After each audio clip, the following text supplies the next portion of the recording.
Prezados amigos, estamos iniciando mais um evento da Amicus, Encontros de Cultura.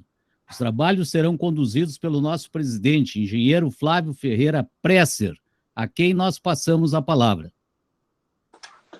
Obrigado, Paulo Regis. Inicialmente, gostaria de agradecer a presença de todos e, na verdade, isso é muito importante para todos nós, porque a Amicus Encontros de Cultura, ela busca, pelo menos uma vez por semana, nos encontrarmos, convidarmos um palestrante para poder aqui expor as suas ideias, os seus pensamentos, sem que haja nenhum tipo de cancelamento e nem que haja uma indisposição, entendeu, às possíveis divergências de ponto de vista que nós tenhamos. Enfim, é um encontro entre amigos, né? Isso é que nós buscamos, e sermos resilientes em relação a esse fato da pandemia não nos permitir nos encontrarmos, né? Então, fazemos isso de uma forma virtual, mas muito prazerosa, né? E, como eu disse, cada semana nós temos um convidado, né? E hoje enfim, está presente conosco, né? Aceitou o nosso convite, o professor Ederson Porto, né? E ele vem falar sobre as mudanças no imposto de renda trazidas pelo projeto de lei 2337 de 2021, que trata da segunda fase, se bem me recordo, né? Segunda fase da reforma tributária, que, segundo o Ministério da Economia, a pretensão é fazer isso de uma forma por etapas, né, parcelada, né?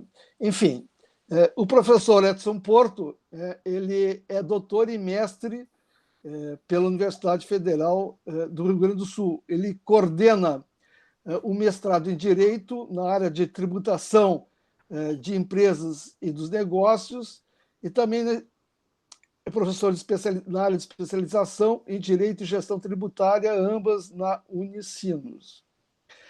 Ele é professor convidado da Ambra University, em Orlando, nos Estados Unidos, e é membro da Comissão Especial de Direito Tributário da OAB, aqui do Rio Grande do Sul, e também membro da Fundação Escola Superior, melhor dito, de Direito Trabalhista. É autor de várias obras, como o Manual Jurídico das Startups, sobre Compliance e Governança Corporativa, Manual da Execução Fiscal e a Colaboração do Direito Tributário. Enfim, tem uma quantidade significativa de obras nessa área do direito tributário, né? E também na parte de governança. Bom, só por um último aviso, né? Além de permanecer com os microfones desligados, né? Após aí as colocações do nosso palestrante, as pessoas que queiram fazer alguma pergunta, fazer alguma consideração, enfim, né? É só usar o levanta-mão, que é um instrumento aqui do Google Meet, que está na barra inferior, né? Ou então fazer a solicitação pelo chat, ok? Então, professor Ederson, por favor, a palavra está contigo. Muito obrigado, Flávio Presser, e aqui agradeço também na pessoa do professor Paulo Regis, que me fez o convite, e é uma alegria aqui poder compartilhar com os amigos. Vejo aqui também o professor Darcy Francisco, que eu admiro muito o seu trabalho. Queria ter conversado em uma outra ocasião, por ocasião das disputas eleitorais do governo do Estado, nós tínhamos assuntos em comum, depois podemos trocar figurinhas. Mas agradeço muito aqui a oportunidade. Eu, obviamente, como foi combinado, vou falar sobre o projeto de reforma e quais são as repercussões, o que afeta a nossa vida. E, por favor, fiquem muito à vontade para interromper. Eu sei que há uma dinâmica de uma exposição e depois um debate, né? Mas, enfim, os amigos querendo fazerem alguma intervenção, por mim, da minha parte, não tem nenhum problema. Colocando e gostei também do registro do Flávio, de que não vai haver cancelamento, então eu fico tranquilo. Vou poder aqui expressar minha opinião também, porque já adianto, né, eu tenho um ponto de vista, uma perspectiva, que é de um profissional que estuda a matéria há algum tempo, mas, enfim, acredito que tem colegas, amigos que possam ter outras perspectivas e respeito às opiniões. Então, a minha fala vai estar, sim, impregnada de alguns pontos de vista. E aí a gente vai poder discutir um pouco adiante, enfim, debater, caso todos queiram aqui prosseguir no debate. O ponto de partida, então, é a tributação da renda no Brasil. Então, a gente tem um assunto que é curioso, que talvez não tenha dissonância, que é a reforma tributária e a necessidade dessa reforma tributária. Se a gente consultar, e aqui entre os presentes, quem é contra a reforma tributária, eu duvido que a gente tenha algum tipo de resistência. Porque eu acho que todo mundo tem a sensação, a consciência de que o sistema tributário brasileiro, ele gerou uma série de distorções e atrapalha o desenvolvimento do país. Então, eu acho que esse é um consenso. A dificuldade que nós temos no debate público é encontrar qual a reforma que geraria consensos.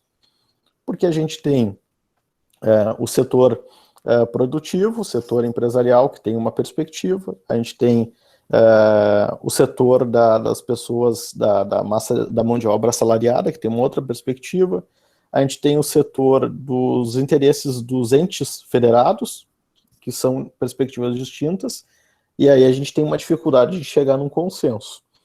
E aí, o texto de 88 até 2021, em termos estruturais, pouco houve alteração nesse tempo. Então, é curioso, né, porque a classe política, em todas as campanhas, em todos os debates, diz que, se eleito, fará uma reforma tributária, seja em qualquer âmbito, municipal, estadual ou federal, mas essa reforma tributária nunca apareceu. Se não, alguns ajustes cosméticos que fizeram algumas alterações que muito foram com sentido fiscal arrecadatório, mais do que estrutural de melhoria do ambiente de negócios.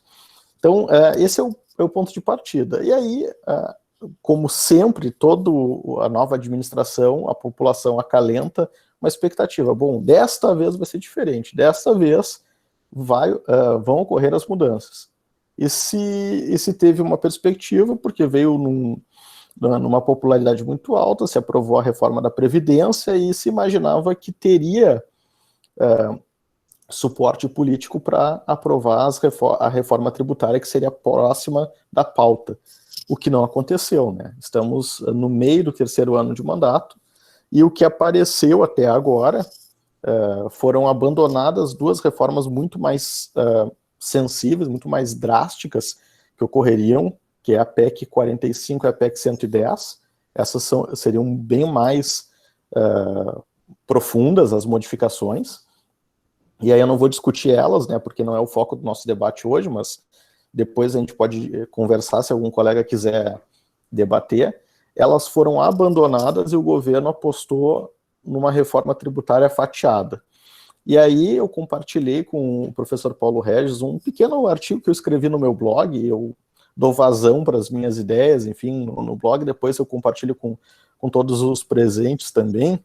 E nesta ideia de reforma fatiada, ela foi apresentada as duas fatias, né? A primeira fatia, a unificação de PIS e COFINS, numa única contribuição chamada CBS, e a segunda fatia, que é o tema do nosso debate hoje, que é a reforma do imposto de renda.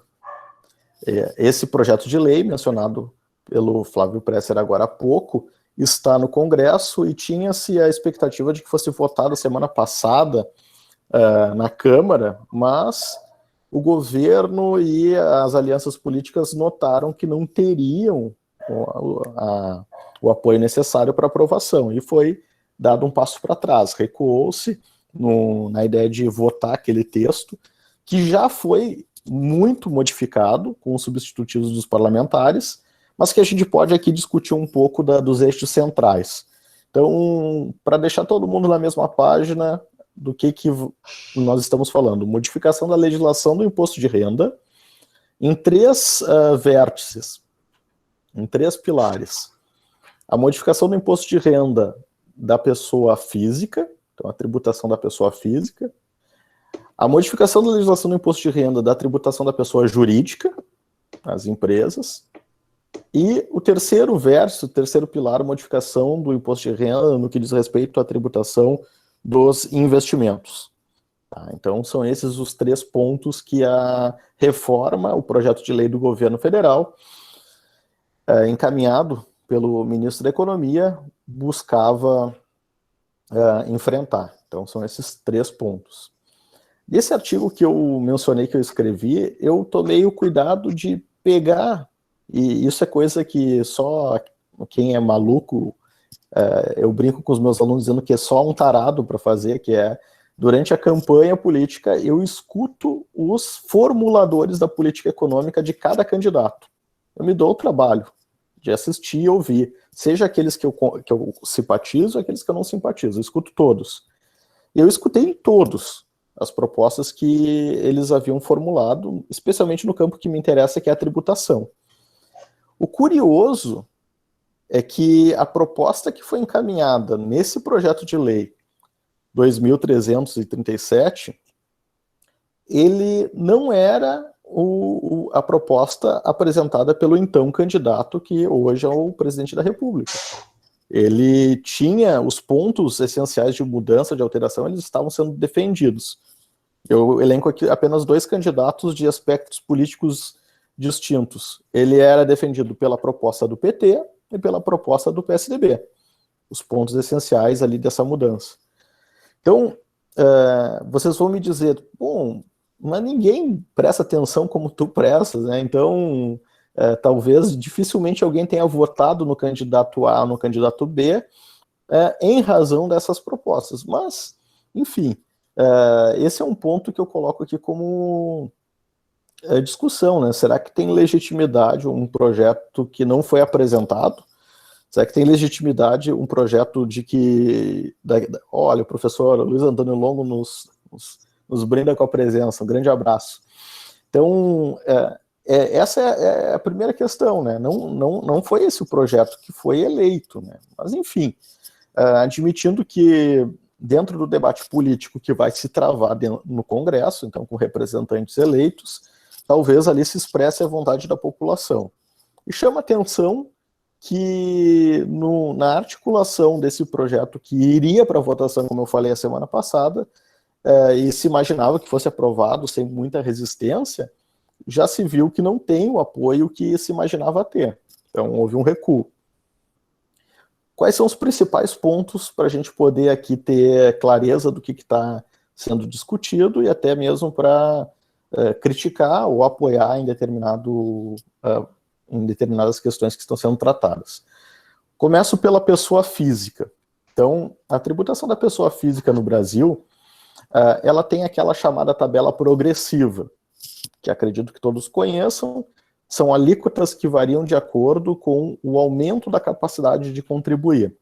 Então, a gente começa em 0, daquelas pessoas que não têm condições de contribuir, que não revelam capacidade contributiva, então elas não são tributadas, e hoje a isenção do imposto de renda, ela está, desde 2015, não sofre alteração. Esse é um ponto muito importante, né? Desde 2015, não há alteração da tabela do imposto de renda, e ainda que a gente considere as atualizações que ocorreram até 2015, elas não eram suficientes para corrigir apenas o efeito inflacionário. O que significa isso? Pelo simples fato de presenciarmos, convivermos com a inflação, acaba ocorrendo o fenômeno chamado imposto inflacionário. Então a inflação acaba aumentando a arrecadação sem que o governo precise mexer uma linha da legislação tributária. Então, todo mundo sabe, né, que categorias profissionais pleiteiam reajuste, alguns são considerados são negociados, outros são definidos por gatilhos, né, de algumas categorias profissionais. Pelo simples fato de ter algum reajuste ou de ter uma recomposição da inflação, essa categoria profissional sobe de patamar e acaba sendo tributada quando não era. Então, a faixa de isenção de R$ 1.903 atual, vigente, segundo dados do Sindifisco, né, então eu fico até confortável de usar esse dado, porque não é de um advogado dos contribuintes, é do Sindicato dos Auditores Fiscais. Esse dado diz que seria, corrigindo adequadamente, deveria ser em torno de R$ 3.000 a isenção, para fazer com que a tributação não alcançasse pessoas que não revelam condições de contribuir, que essa é a função da isenção, né? Eu não vou tributar uma renda familiar que é consumida inteiramente com o seu próprio sustento. Essa pessoa não mostrou riqueza excedente, ela não mostrou uma riqueza que merecesse ser taxada, tributada pelo governo.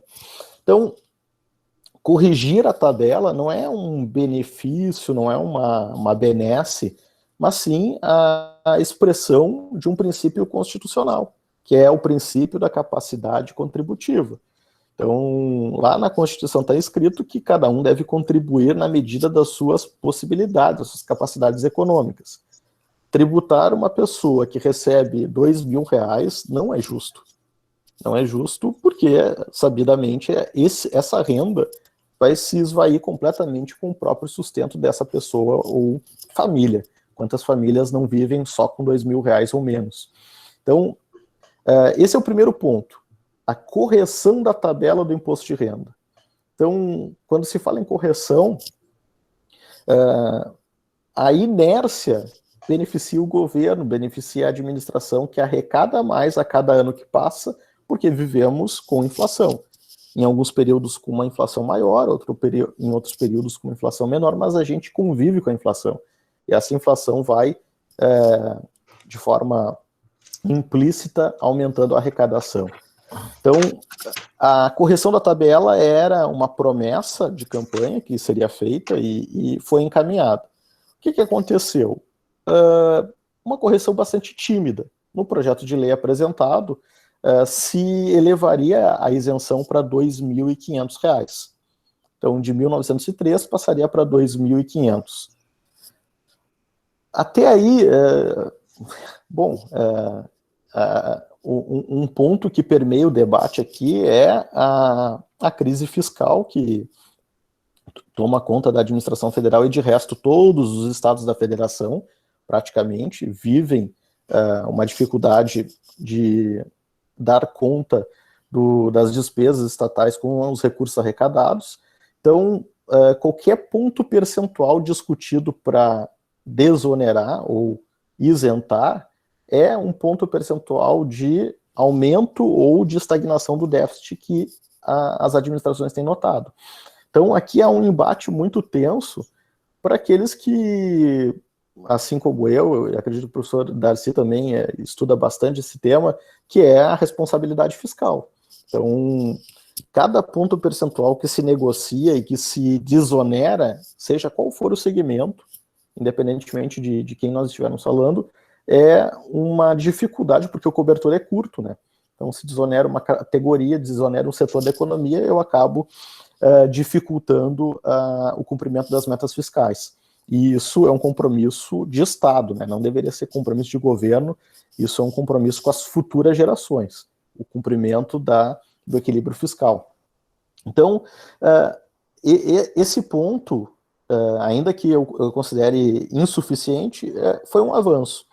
Mas o ponto é que a nossa progressividade no Brasil, para fazer valer aquela máxima de quem pode mais contribui com mais, quem pode menos contribui com menos, na medida das suas possibilidades, ela é muito acanhada, para não dizer tímida, a ponto da linha de corte estabelecer que todos acima de 5.600, se não me engano, vão passar a tributar na alíquota mais alta, que é 27,5%. Então aqui a gente tem, se coloca na faixa mais gravosa, na alíquota mais gravosa, praticamente uma grande fatia da população, especialmente aquela fatia que tem capacidade para contribuir, né? Eu não me refiro, obviamente, e não considero aqui a população brasileira como um todo, né?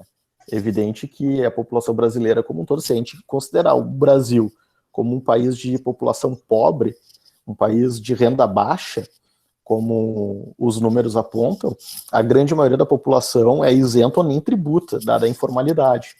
Mas, pegando o extrato de quem contribui, daquela população que tem capacidade para contribuir, acaba que a alíquota de 27,5% se generalizou, né? Acaba sendo aplicada para a grande maioria dos contribuintes que estão na formalidade.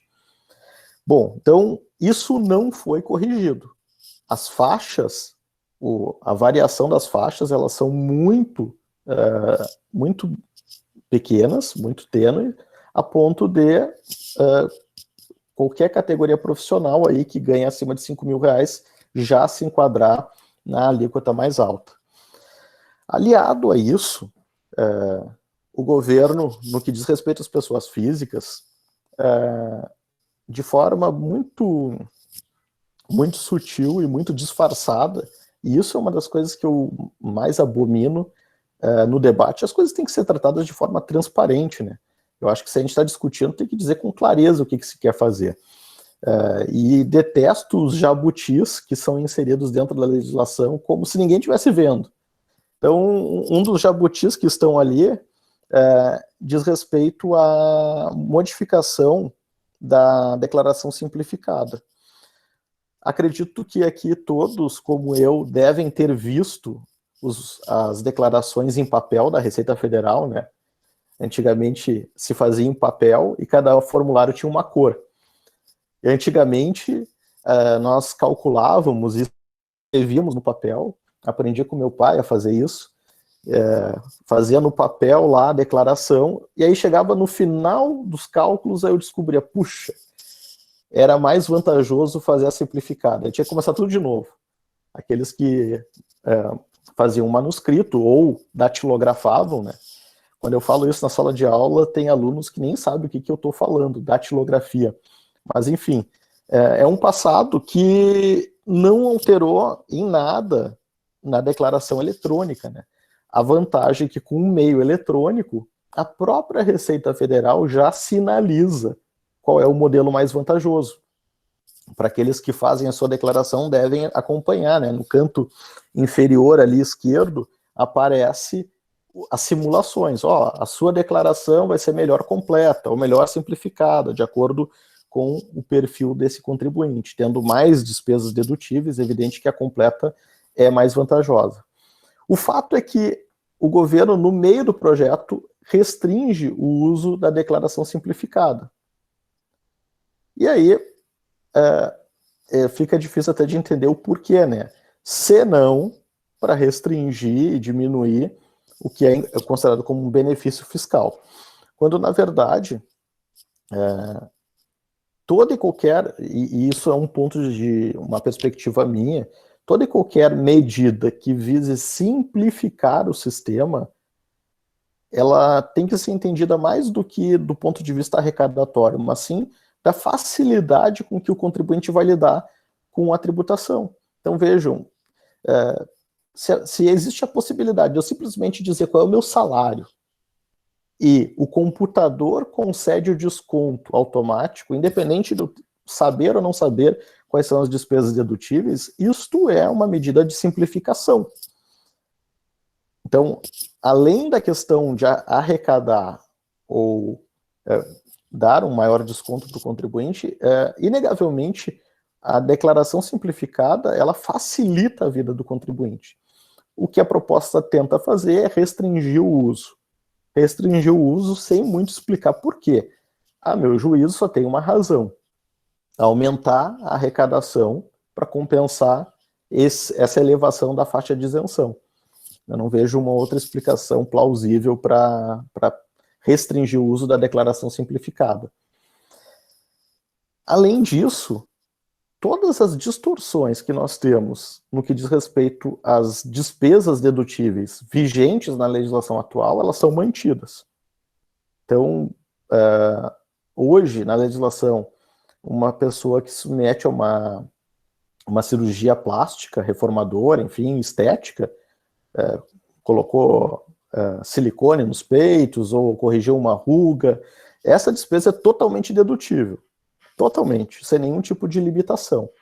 Agora, se eu, como é o meu caso, por exemplo, eu tenho 2 filhas que estão em idade escolar, eu tenho que pagar o colégio, a minha limitação está restrita a uma mensalidade no ano todo, independentemente de quanto eu paguei ao longo do ano com a educação das minhas filhas. Me parece que aqui tem uma distorção muito grande, né?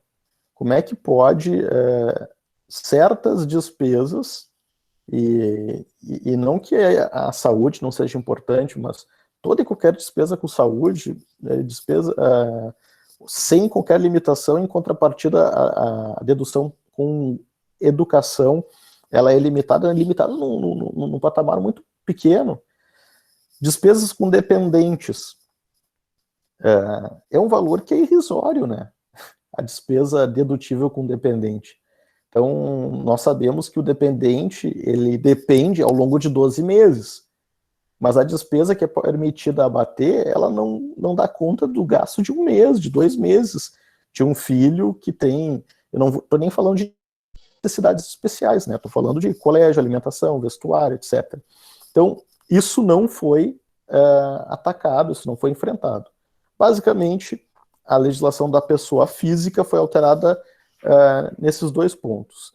Restringir o uso da declaração simplificada e corrigir timidamente a tabela do imposto de renda, certo?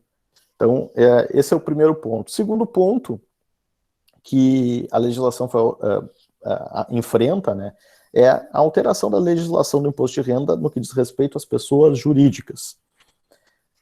Tem uma série de questões técnicas, contábeis, que eu não vou aprofundar aqui, depois a gente pode discutir no debate subsequente, mas enfocando-se naquilo que mais chama atenção, naquilo que impacta realmente, eu destacaria aqui a tributação de lucros e dividendos. Essa foi uma medida incluída no projeto, que, como eu disse, não estava originalmente no projeto do candidato eleito, estava nos projetos que foram derrotados nas urnas, mas, enfim, foi encaminhada a inserção, o retorno, isso não é uma novidade no Brasil, já foi implementado a tributação de lucros e dividendos, e nesse ponto, meus amigos, se nós estivéssemos falando em trocar uma coisa por outra, talvez vocês tivessem em mim um aliado, um apoiador. Mas o que está sendo proposto não é trocar uma coisa por outra, é adicionar. Isso precisa ficar muito claro para que seja compreendido. Então, vamos lá. Como é que nós temos regimes de tributação aí no mundo? Ou se tributa o negócio, a empresa, ou se tributa a pessoa física. Nos Estados Unidos, por exemplo, boa parte das entidades, das empresas, elas são chamadas de pass-through entity. O que significa isso? O dinheiro entra na entidade e não é tributado. Ele vai ser tributado na física, na pessoa física dos sócios. Então, quando a gente vai comparar modelos, assim, tem que ter muita cautela. É só o Brasil que não tem esse regime, tá? Mas você está comparando o que com o que? Então, assim, em alguns países não se tributa a pessoa jurídica, tá? Então, o dinheiro passa na empresa, vai para o sócio, é tributado. Tem países que tributam só a jurídica, como era o caso do Brasil até este ano. Tributava-se tão somente na jurídica. Tem países que não tributam nenhum, daí a gente tem os chamados paraísos fiscais. E tem aqueles que admitem a tributação nas 2 pontas. O dinheiro que entra na entidade e o dinheiro que é distribuído para os seus sócios ou acionistas. O que acontece na grande maioria dos países que adotam este sistema, que não é a maioria? A tributação na jurídica é muito pequena e a tributação na distribuição para os sócios é maior. De modo que, somadas as duas, elas ficam próximo lá, aí a média da OCDE vai variar de 20% a 30%, mais ou menos, é a média de oscilação.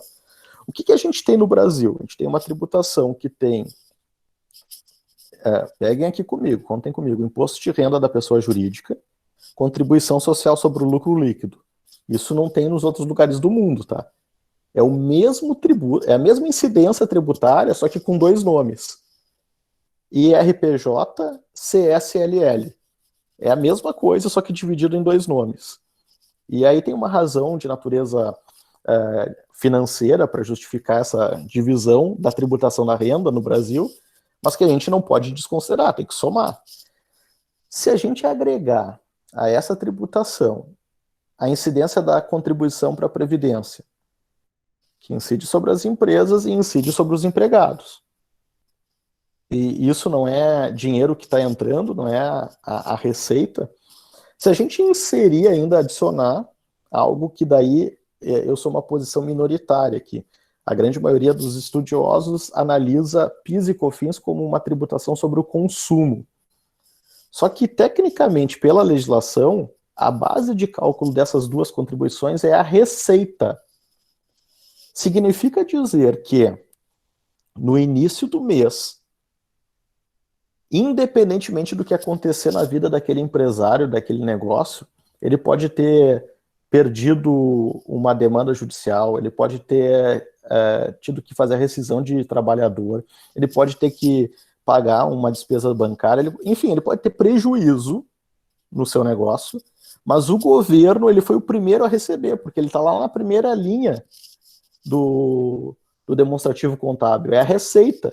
Então, a receita da empresa já foi tributada, independente de ter resultado ou não.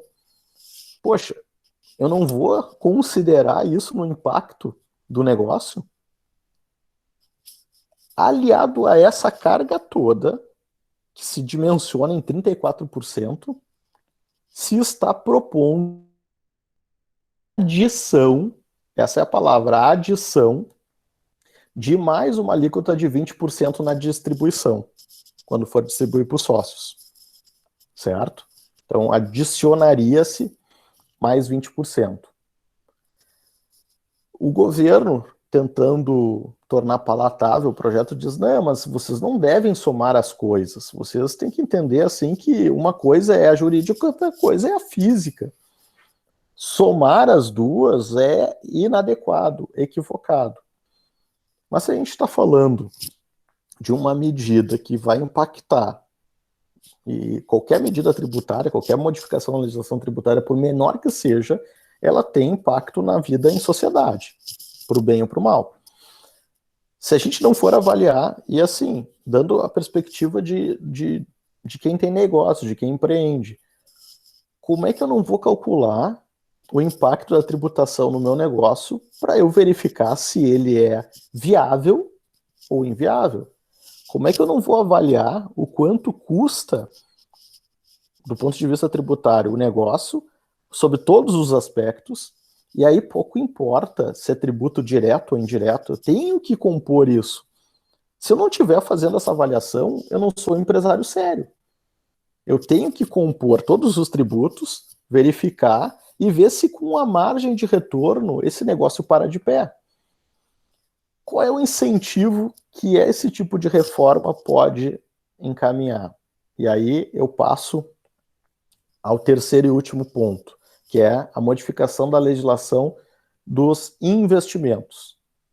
Então, uma coisa é o dinheiro que está entrando na pessoa física, esse movimento está sendo tributado de uma forma um pouquinho diferente.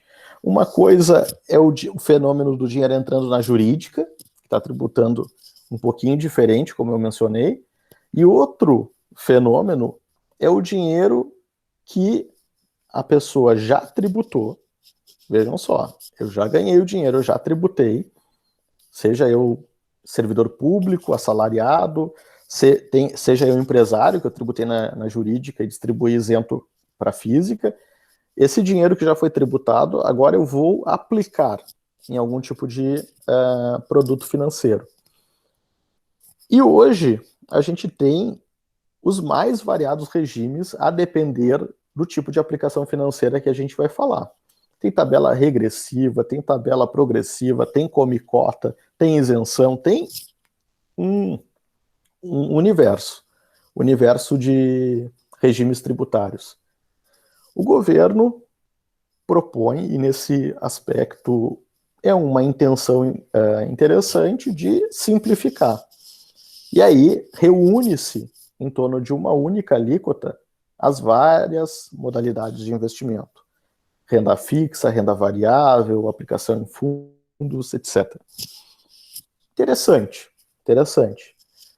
Agora, o ponto que me assusta, me preocupa, é qual é o incentivo, qual é o sinal que se está dando para a sociedade. Se a sociedade vai perceber que empreender, que abrir um negócio, arriscar, colocar uma empresa, fazer ela funcionar, é mais caro do que pegar o dinheiro e deixar num fundo de renda fixa, ou seja lá qual for a aplicação, ou ainda que não seja equivalente, mas que seja ligeiramente um pouco mais alto, qual a decisão que o ser humano, como agente racional, vai tomar? Eu vou arriscar ou vou deixar ali num título público, num fundo de renda fixa, que me dá um retorno aí mediano, e eu tributo aí 15% sobre esse rendimento? Esse talvez seja um dos aspectos mais preocupantes da reforma, porque ao invés da gente corrigir aquilo que o ministro da Economia, o próprio ministro da Economia dizia que o Brasil é o paraíso dos rentistas, o incentivo à aplicação em renda, o investimento em renda passiva, essa renda que acaba sendo por vezes especulativa e não no setor produtivo. O sinal que está se dando é que é melhor. Olha, e eu fico às vezes, quando eu recebo um cliente no escritório, ele diz que está pensando em montar uma empresa, eu fico pensando, meu Deus do céu, tu tem noção do risco que tu está correndo? Tu sabe bem o que tu está querendo fazer? Então, assim, o sistema, no que diz respeito à renda, longe de simplificar, salvo essa modificação nos investimentos. E aí, vamos combinar, né? A tributação dos investimentos, para a grande maioria dos produtos, se ela for complexa ou fácil, ela é menos importante para a sociedade, porque quem faz a apuração é uma figura chamada responsável tributário, que normalmente são as instituições bancárias. Então, hoje é complexo, sim, mas, enfim, é retido na fonte lá. É o banco que faz a retenção e eu, contribuinte, investidor, pouco tenho que fazer senão a minha declaração e declarar de forma correta lá no ajuste anual. Agora, essa simplificação, eu diria que ela não é impactante, mas o incremento de complexidade que vai se gerar com a tributação de lucros e dividendos, aí vocês não fazem ideia, porque vai se restaurar algo que estava no passado, que é uma legislação para combater a distribuição disfarçada de lucros. O que é isso? Os empresários, como agentes racionais, né, eles vendo que, bom, se eu pegar esse dinheiro e botar na minha conta, eu tenho que pagar imposto. Então, o brasileiro, como é um ser criativo, né, nós somos criativos por natureza, inventa as mais fantásticas gambiarras. E aí começa a criar estratégia para distribuir o lucro sem tributar. E aí vai se criar uma complexidade, um custo de transação para fiscalizar uma distribuição disfarçada. Custo hoje que esse não existe. Porque tributou na empresa, o que for repassar para as pessoas físicas não é passível de tributação.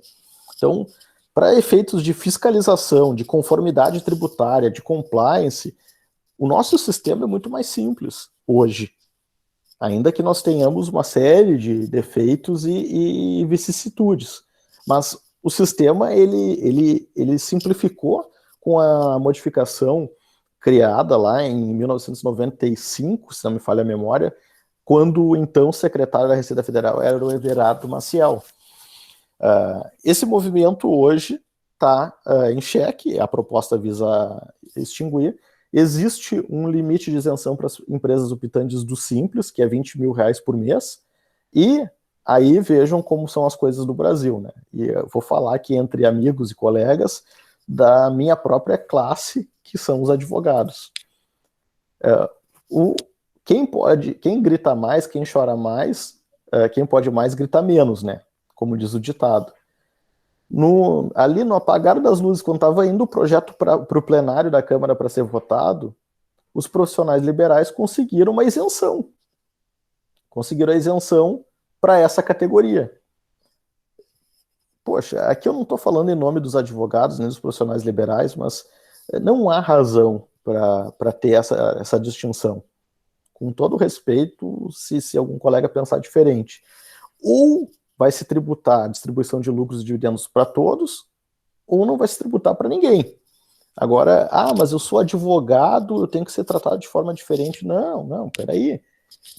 Eu não admito esse tipo de... E isso é, digamos, a essência, as razões que levaram à complexidade que nós temos hoje. Porque cada setor vai puxando para um lado e criando uma regrinha, e criando um incentivo, a ponto de a gente ter um emaranhado de normas que dificilmente alguém que tem muita experiência vai conseguir entender. E aqui é um exemplo disso, né?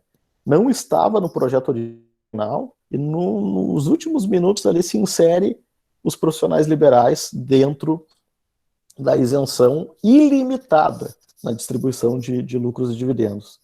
Aí a gente não pode, eu não posso concordar. E para finalizar aqui, abrir para as considerações dos amigos e perguntas, enfim, se nós estivéssemos falando neste ponto de diminuir a jurídica a ponto de realmente valer a pena ter uma empresa para empreender e tributar na física, eu acho que não teria problema. Eu não me posicionaria contra.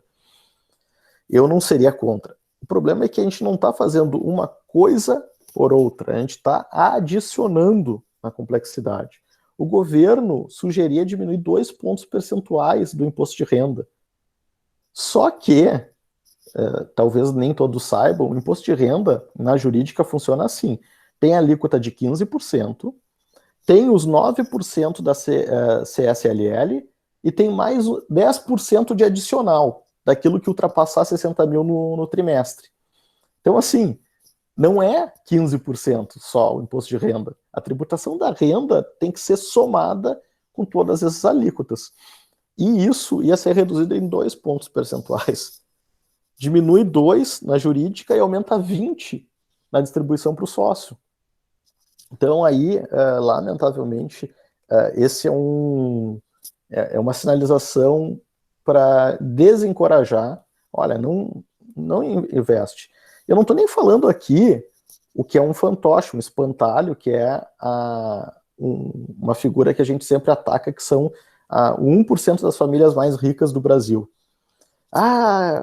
Não é justo que a família Setúbal, a família Salles, que são os donos de uma fortuna absurda, eles não paguem o imposto que o trabalhador assalariado brasileiro.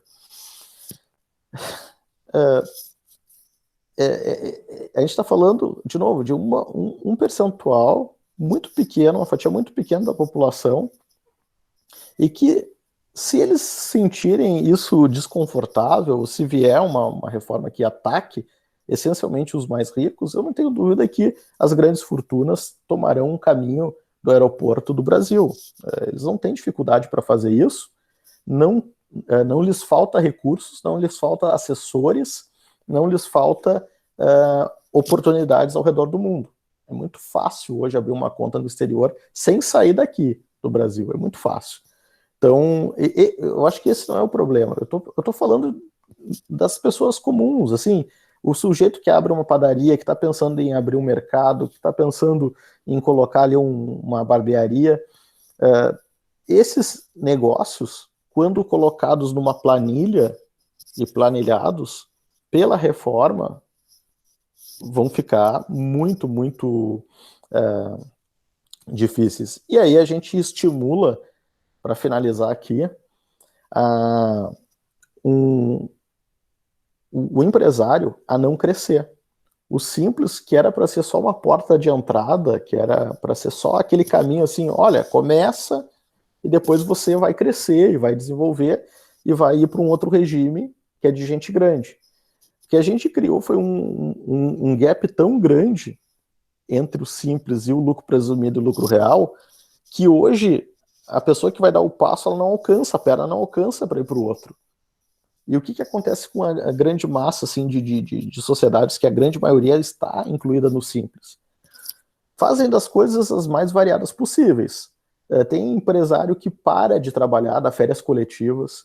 Tem empresário que para de vender para não estourar o limite. Tem empresário que começa, daí são estratégias não tão lícitas, né? A dividir a empresa em várias partes. Tem empresário que começa a botar laranja, porque tu não pode ter mais de uma empresa no simples.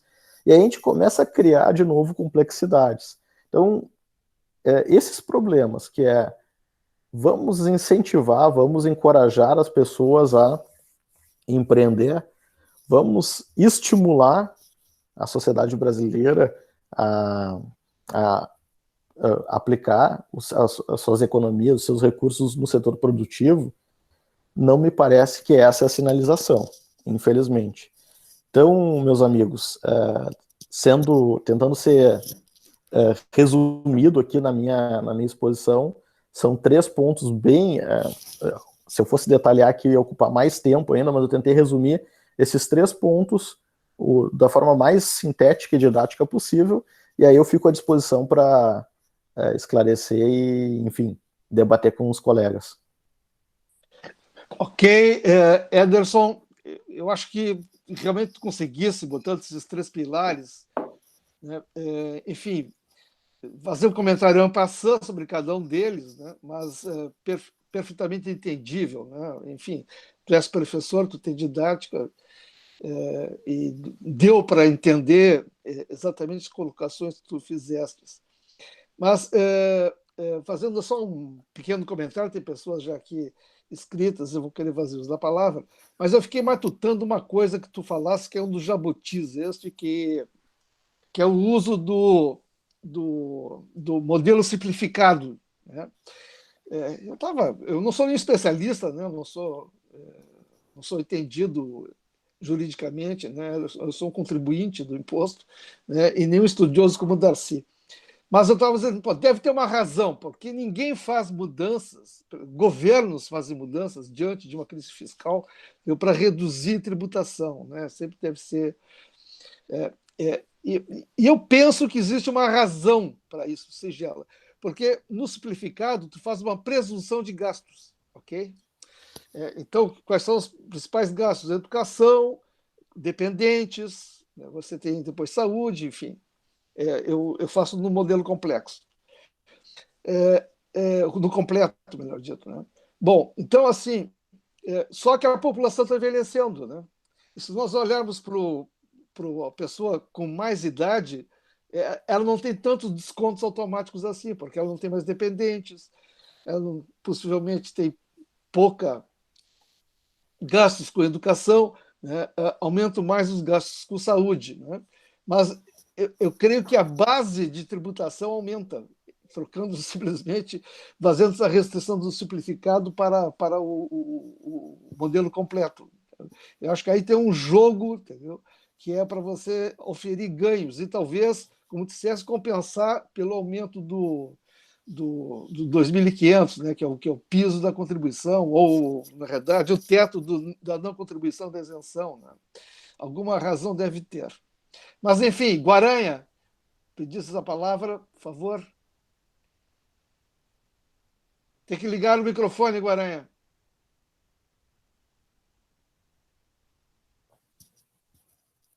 Oi. Não estou ouvindo.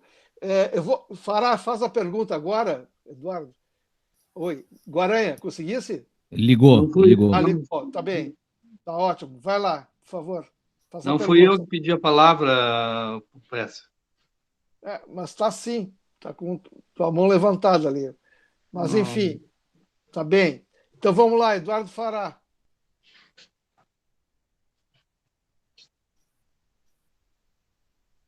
Tem que ligar o som, Fará.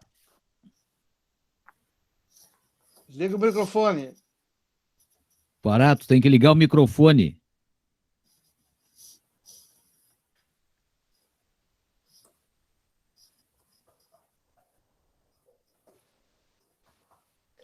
Então tá.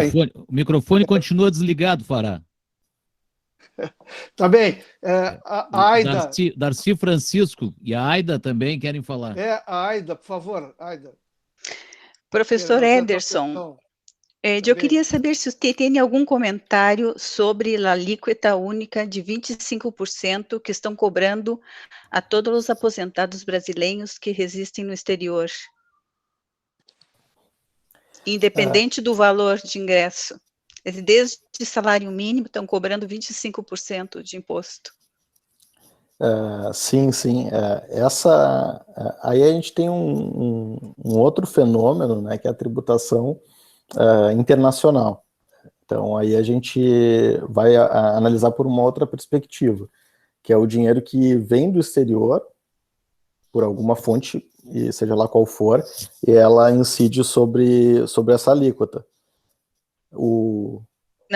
Não, eu estou me referindo a valores recebidos no Brasil, tipo aposentadoria, e que o cidadão que recebe a aposentadoria vive no exterior. Então, eles deduzem 25% sobre o pago da aposentadoria no Brasil, sem qualquer outro tipo de ingresso. Bom, mas aí assim, vamos lá. O Brasil ele tem um regime, me permita só explicar aqui para a gente chegar nesse ponto. O Brasil ele tem um regime de tributação que é semelhante ao dos Estados Unidos. Significa dizer que o cidadão com domicílio fiscal no Brasil vai ser tributado aonde quer que ele esteja, tá? E aí, independente de ser naturalizado, nato, cidadão brasileiro com domicílio fiscal aqui, ele pode estar morando no exterior, ele vai ser tributado com as regras daqui, aonde quer que esteja o valor do pagamento. Se o brasileiro optou por fazer a saída definitiva do Brasil, então ele se desligou, Uhum. Então ele não tem compromissos com o fisco brasileiro, está morando no exterior. Uhum. Aí incide uma outra regra, que é o desconto na fonte. Então, se a fonte pagadora está sediada no Brasil, vai pagar alguém que está no exterior, aí aplica-se a alíquota que a senhora mencionou.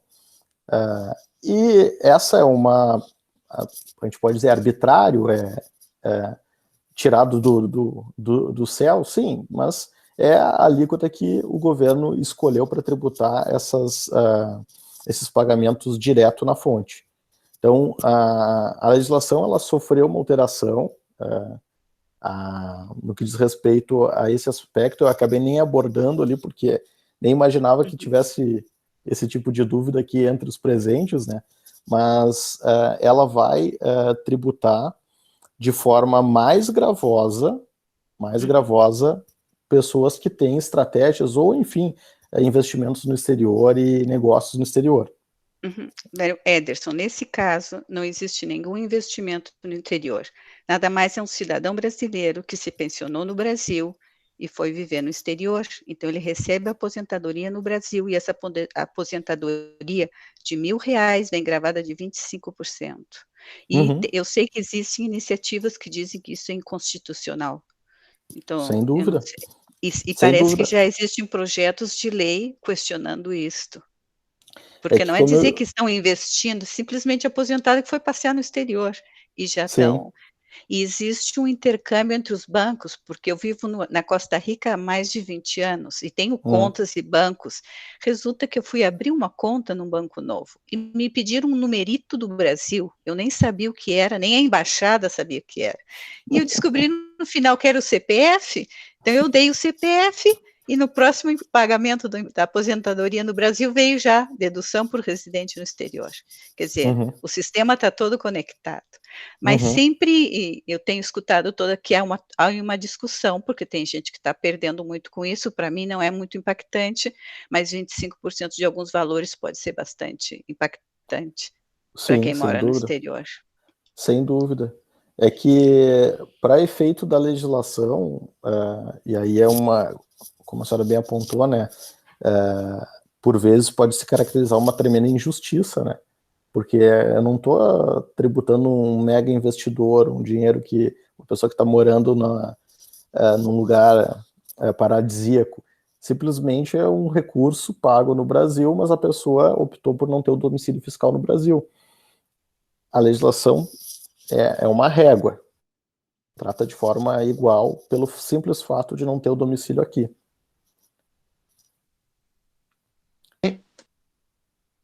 Muito obrigada. Ok, tá bem. Eduardo, por favor. Estão me ouvindo aqui? O sistema, por alguma razão, me trancou.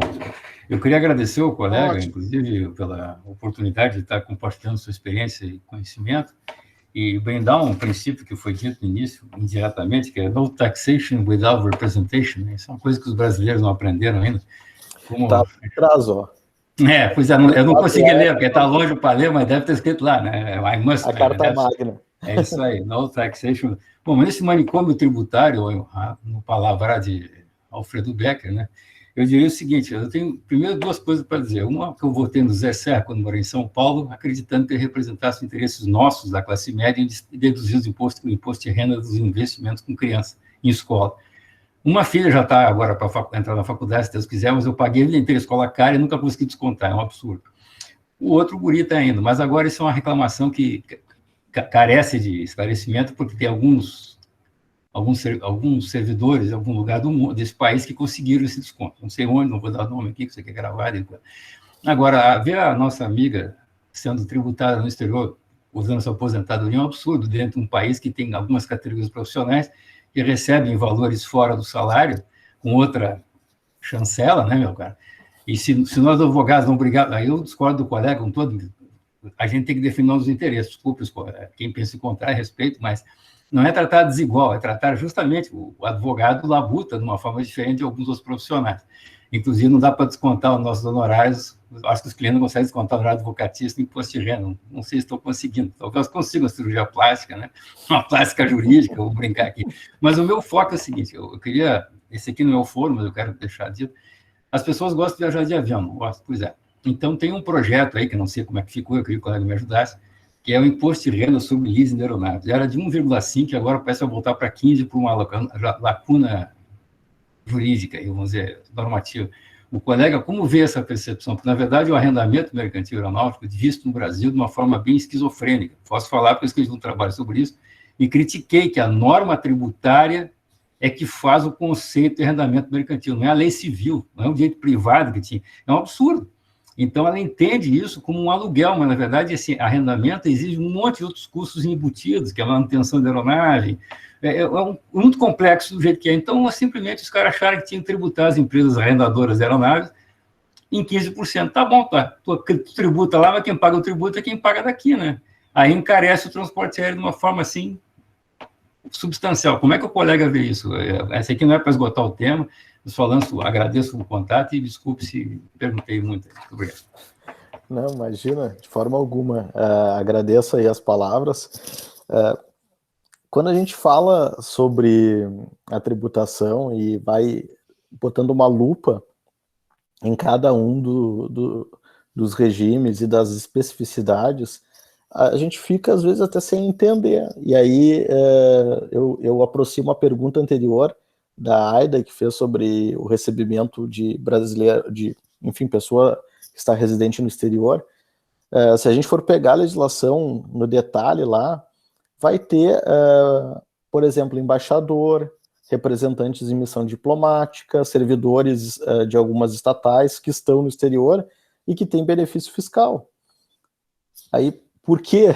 E por que o aposentado tem tributado 25%? De novo, né? quem pode mais chora menos. Então, algumas categorias conseguem persuadir, interferir e convencer os parlamentares lá na hora da alteração da legislação, outras não conseguem.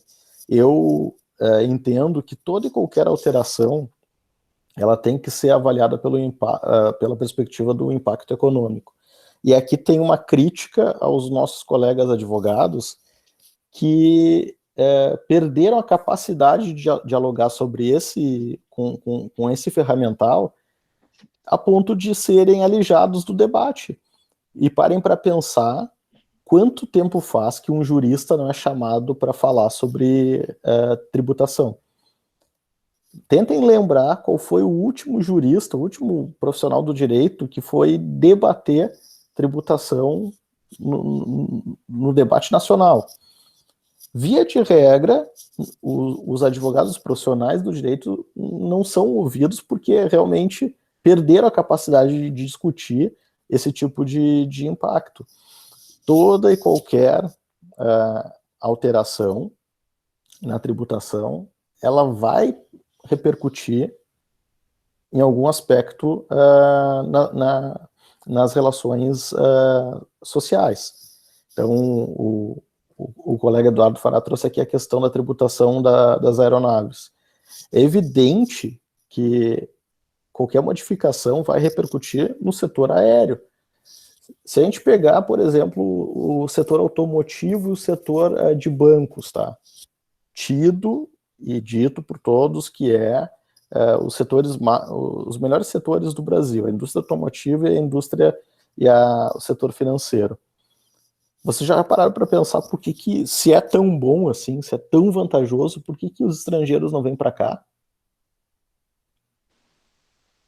Por que não vem indústria para cá, automotiva, se é tão bom? Pelo contrário, a que está indo embora, a Ford saiu do Brasil. Os bancos, que é o lugar, o paraíso dos bancos, os bancos estrangeiros vêm para cá, ficam um tempo e vão embora. E a gente está falando de um mercado de 200 milhões de brasileiros, né? Um mercado gigante. Então, se a gente não entende, e veja que curioso, mudou a legislação dos bancos no que diz respeito à tributação, ainda do governo anterior. Foi elevada a alíquota de PIS e COFINS dos bancos, das instituições financeiras, e vocês viram algum tipo de reação do setor bancário? Não teve reação nenhuma. Não teve reação nenhuma. Nenhuma indignação, nada. Por quê?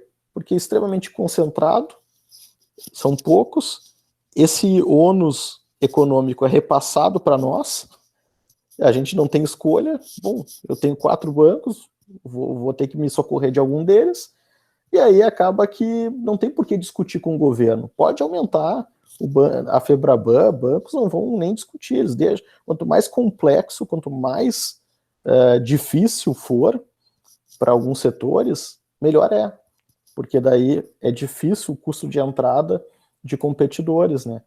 Mas isso ninguém fala, isso ninguém diz, e a gente sempre, e boa parte da sociedade, da opinião pública diz, não, realmente, tem que aumentar o imposto dos bancos, eles são os malvadões. O banco diz, não, tudo bem, aumentou aqui, eu cobro ali. E aí quem é que paga a conta, né? Nós. Quando a gente vai consumir algum serviço bancário, tudo ficou mais caro aqui no Brasil, infelizmente. Ok, Presta, eu acho que o Darcy Francisco queria fazer, ele só não apertou ali na mãozinha ali. Não sei. Não, eu só ia fazer um comentário, não quero, já estou adiantado da hora. Não, obrigado pela referência, podemos conversar, professor, a hora que quiser. O que eu queria dizer que simples, dá a impressão que o próprio governo que considera complicada a coisa, que faz uma coisa simples, né? E eu tenho uma bronca com esse simples, porque ele, assim como na biologia, os animais celulares se reproduzem por ficção, de 2 em 2, assim, é a empresa cresce um pouquinho, se divide por 2, cresce um pouquinho, é mais ou menos como na biologia. Então, para mim, isso aí, economicamente, é contra é contra o princípio da escala, né? As empresas ficam menores, reduz a produtividade, aumenta os custos. Isso não é bom para a economia do país. Isso eu acho que é uma coisa... Para mim, a principal coisa que tinha que mudar na legislação era simples, do meu ponto de vista. Tá, obrigado. Tá bem, ok, Darcy, ótimo. Por favor, Eurico, vai lá. Oi.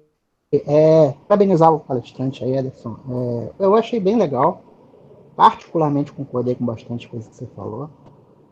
É aquilo que você disse, está sujeito a ponto de vista, então, né, evidentemente vai ter um outro ponto sujeito à discussão. Agora, a minha maneira de... Acontece uma coisa no Brasil já há muitos anos, que é você abrir uma negociação, digamos assim, colocar na agenda pública, colocar um monte de bode na sala, como, por exemplo, a aquisição dos fundos imobiliários agora, que era uma coisa que eles não estavam dispostos a fazer, né? Então faz muito barulho ali, depois eles falam, tiramos os bodes da sala e vota tudo em cima da hora e a gente não tem essa discussão. Então, isso não está às limpas, às claras, como você mencionou. Uma das minhas maiores preocupações é em relação ao aumento da carga tributária. A economia tem uma teoria, né, que é a curva de Laffer. Eu já vi uns estudos interessantes em relação aos Estados Unidos. Quando você aumenta a carga tributária, você acaba tendo mais sonegação e acaba sendo uma coisa altamente contraproducente para a economia. Algum estudo desse aplicado no Brasil? Muito legal você tocar nesse ponto, Eurico. E aqui talvez o professor Darcy me socorra, porque talvez a curva de Laffer tenha sido testada aqui no Rio Grande do Sul e ninguém tenha falado. Notem o que assim, todos os governadores, e aqui não vai nenhuma crítica ou qualquer tipo de pitada ideológica na minha fala. Todos os governadores assumiram um estado com dificuldades, conhecidas por todos, e todos tentaram, ao seu modo, cada um ao seu modo, aumentar a carga tributária no Rio Grande do Sul. Todos. Uns usaram o eufemismo de dizer que era a revisão da matriz tributária, etc, etc. Mas todos tentaram aumentar. E o que a gente notou, especialmente agora na última gestão que antecedeu o governador atual? Ele aumentou o ICMS e o que aconteceu com a arrecadação? Não teve o aumento esperado, que serviria para reduzir o déficit orçamentário. E aí, o governador atual, ele queria manter o aumento, mas ele foi forçado a negociar uma redução de 0,5 ponto percentual. 0,5 ponto percentual na alíquota básica. Não, obviamente, o que eu estou dizendo não é a razão, a gente tem que analisar o fenômeno por vários aspectos, né? Não é a razão do 0,5 ponto percentual, mas com a redução do 0,5 ponto percentual, a arrecadação do Rio Grande do Sul aumentou. Então, veja, é exatamente a curva de Laffer que o Eurico mencionava, né? Existe um ponto ótimo na curva que a sociedade vai tolerando o aumento. Depois pode continuar aumentando quanto quiser a carga, que a arrecadação vai cair ao invés de aumentar. Isso, mas assim, infelizmente no Brasil, a gente carece assim, de estudos empíricos sérios, salvo se tiver o professor Darcy conhecer aí algum que tenha se debruçado sobre esses fenômenos, mas eu realmente desconheço, que tenha analisado todas essas iniciativas. A gente tem uma retrospectiva histórica muito vasta, né, para estudar o fenômeno, mas infelizmente a gente gosta mais de falar, né, talvez a nossa tradição, origem italiana, portuguesa, o negócio é falar, mas tá aí, bota na planilha do Excel como é que funciona, aí todo mundo corre, ninguém sabe. Infelizmente os estudos aqui no Brasil são dessa forma. Professor Anderson, como eu disse, não sou nenhum especialista, mas assim, a crise fiscal, óbvio que gera um déficit, né? Um déficit fiscal, e isso produz baixos investimentos ao longo do tempo, né? E esses baixos investimentos faz com que, na realidade, toda a nossa infraestrutura produtiva, né, ela não seja reposta. Para isso, já seria necessário cerca de 12% dos tributos, né? E se amplie de uma maneira muito indesejada, muito fraca, né? E o que acontece? Perdendo a competitividade por causa disso, né, você promove isenções de benefícios fiscais das empresas, né, para tentar compensar isso. Ok? Bom, dito isso, eu quero dizer que o substitutivo, acho que foi o deputado Sabino, né? Ele é Celso Sabino, Isso. se não me engano é o nome dele, né? Que apresentou o substitutivo, e ele reduz o imposto de renda de pessoa jurídica. Isso eu não vi, me atrapalhei exatamente quando colocasse por essa questão. Ele reduz de 15% para 6,5%, para compensar o aumento do tributo sobre os dividendos, não é isso? Sobre dividendos, né? E eu acho que a razão disso deve estar para que você consiga reduzir isenções de benefícios, colocando, vamos dizer, o imposto de pessoas jurídicas menor, e você tributar pessoas físicas que não dispõem desse mecanismo, né? Você não tem como fazer isenção de PF, né? Então, eu vejo aí que deve ter uma razão nisso, que seria mais ou menos essa: você compensar, entendeu, as isenções e benefícios, aumentando a carga sobre os dividendos e ganhos pessoais, né? Que não é um mecanismo, para mim, errado, viu? Quer dizer, porque é óbvio que dividendos são ganhos, né? Tem ganhos de renda também. Então, ele está tributando a pessoa ganhos de renda e desonerando um pouco o imposto sobre a produção, né? O que pode levar a que se tenha, vamos dizer, um crescimento econômico maior. Entendeu? Então, mais ou menos é isso que eu penso, não sei se concordas ou não, né? Como eu falei, né, Flávio, se esse fosse efetivamente a proposta, eu também estaria de acordo.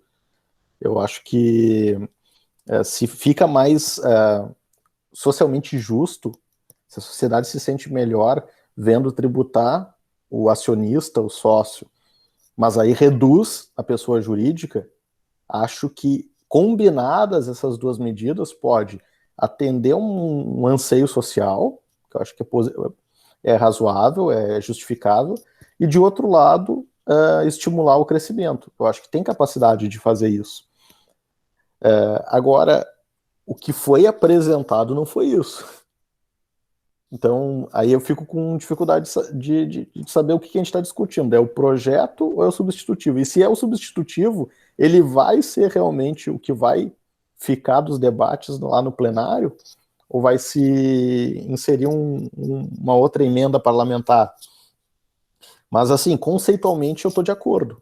Conceitualmente, reduzir do negócio e tributar, compensar isso, deslocando, né, a incidência da carga para as pessoas físicas ou entidades, enfim, seja lá quem sejam os sócios e acionistas, tende a gerar um aumento da atividade econômica e um reinvestimento no negócio, o que é positivo.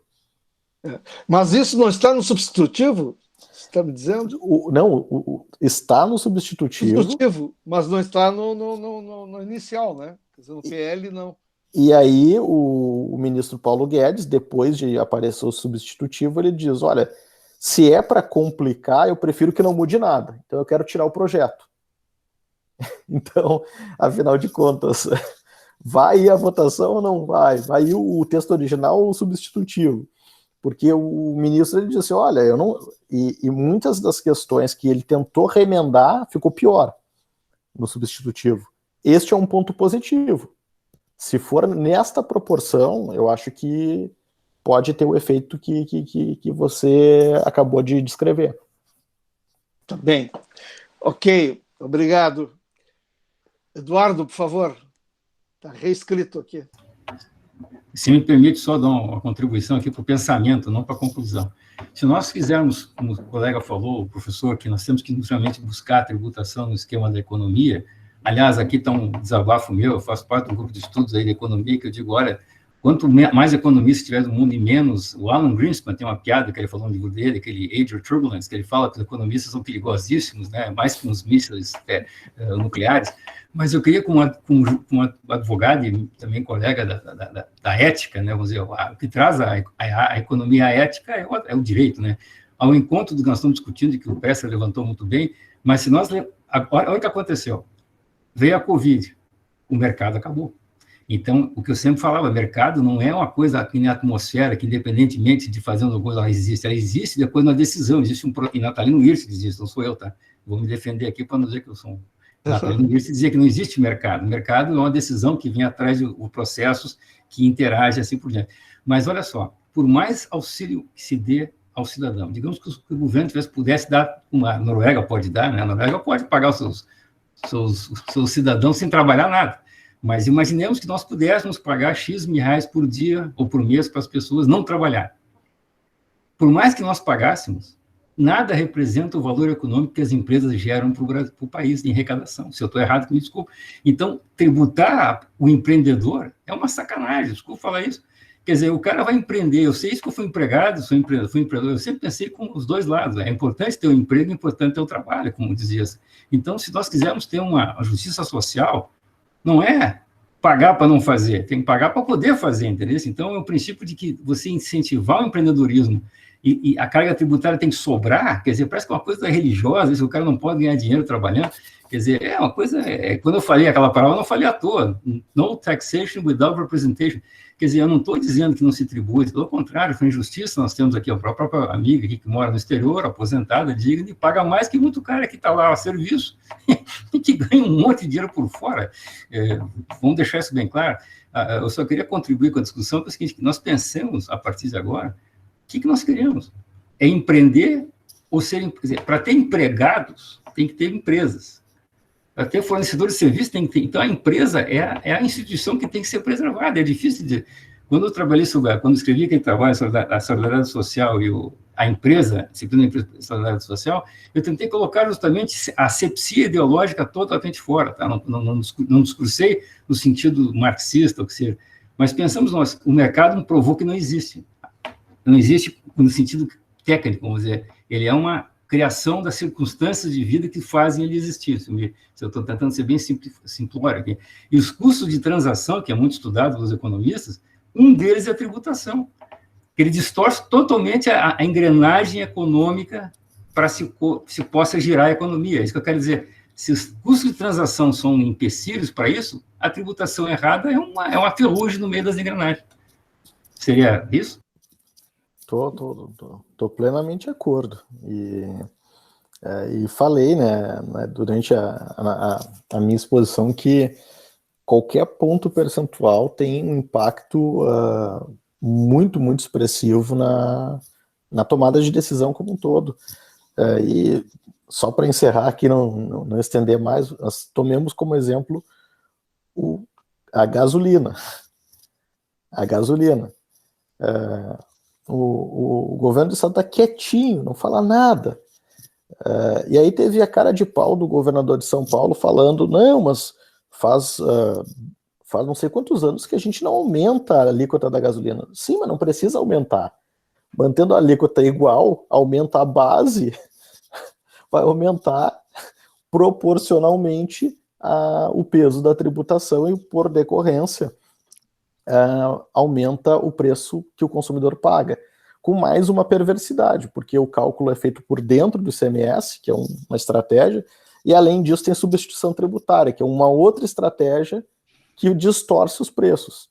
Então, assim, como é que a gente não vai levar para o debate público isso e discutir com toda clareza? Sim, tem um peso enorme da tributação estadual sobre os combustíveis. Então, eu concordo ali quando fala que a gente tem que incentivar, estimular e sopesar o impacto de qualquer medida, né? Mas, enfim, o nosso debate político não é pautado por essa discussão técnica. Tá bem, ok. Não havendo mais nenhum inscrito, né, podemos encaminhar para finalização, mas, antes de tudo, quero registrar, professor Ederson, o quanto foi agradável a nossa conversa, né, e também instrutiva, né, e mostra que não existe muita racionalidade quando se fala de imposto, né? Quer dizer, na verdade, a lógica aqui é uma lógica um pouco perversa, né? A gente tem que manter uma estrutura pública que não é muito eficiente, né? Na verdade, não se discute aquilo que é principal, como você aplica os recursos, onde você aplica os recursos, qual a qualidade do seu gasto, do gasto público, né? E a gente sempre discute a receita, como é que se pode fazer para poder incrementar a receita, para poder dar provimento aos novos gastos, né? E haja fura-teto nesse troço, né? Mas eu passo aí para o Paulo Regis para fazer as considerações finais. Professor Paulo Regis, por favor. Muito bem, Presser, muito obrigado. Quero registrar aqui e agradecer ao professor, doutor Ederson Porto, por ter aceito o convite da Amicus para proferir essa instigante palestra. Ficamos muito honrados com a sua presença.